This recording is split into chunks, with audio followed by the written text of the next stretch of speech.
Now, we've been talking with Congressman Ronny Jackson from Texas. He served as the White House doctor for former Presidents Bush, Obama, and Trump. And I think some pretty unique insights into the current administration. And Congressman, you're also Admiral. You hold a variety of titles. But I do want to go back to the fact that having witnessed 3 different presidential administrations and personally working with 3 presidents, I just think it's important. What you see in President Biden is not what you saw in Bush, Obama, or Trump.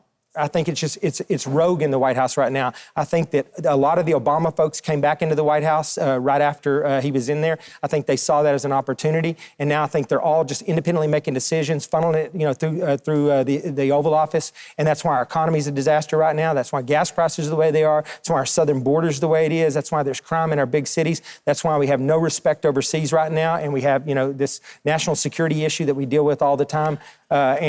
So I'm very concerned about our country right now. That's why I ran for office. You were born and raised in West Texas. At one point, before you went to medical school, you worked in the oil fields out in West Texas. That's right. So when you see Joe Biden going over to Saudi Arabia with a gas can asking for 5 gallons, I'm sure you're probably thinking, dude, you ought to go to West Texas. We got plenty of oil right here at home. You don't have to go and bow down to the Saudi crown prince.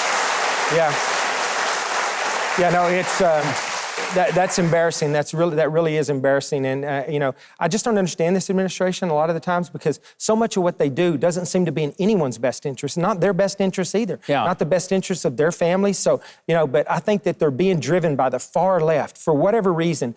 Omar, Tlaib, Presley, AOC, Cori Bush, Nancy Pelosi, these far left people. Nancy Pelosi just carries their water for them, but these people really, they do have a communist, Marxist ideology. I mean, they think that the best way to make this country what they want it to be, to rebuild it in their Marxist image, is to just burn it to the ground. And you could do it over a period of 40 years if you made small policy changes, or you could do what they're doing. You could just burn it to the ground, and that's what they're doing right now. And they don't care who gets hurt in the process. And we have to stop it.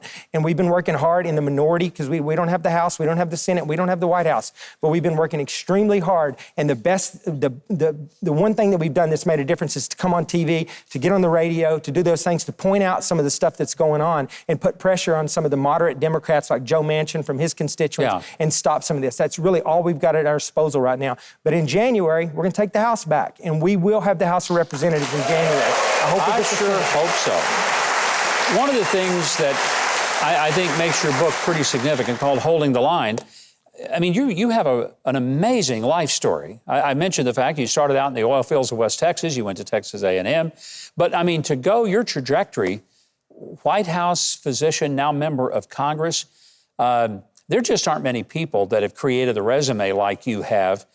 What was it deep inside of you that you learned as a kid in West Texas that has proven to be a part of making you tick today? I think first and foremost, just the Christian conservative values that were instilled in me early on in life. I think those really, no matter what happens to you in life, and no matter when at times you stray, you get off the path that you're supposed to be on, but that will always bring you back to where you need to be, right? And I think that's important. Also, the work ethic. My parents instilled an incredible work ethic in me, and my folks taught me to always take advantage of every opportunity I've got, and to treat everything as an opportunity, even if it doesn't look like an opportunity at the time. It's not exactly what you wanted. Approach it as it's a great opportunity, and you will always end up, it will lead to something else. And like 9 times out of 10, you end up being really proud that you did, something that you thought wasn't going to be in your best interest. But I've just tried to abide by that. I've tried to always smile and always have a good attitude. Even when I'm not smiling on the inside, I'm smiling on the outside. So I try to do that. And I just think that's been part of it. But I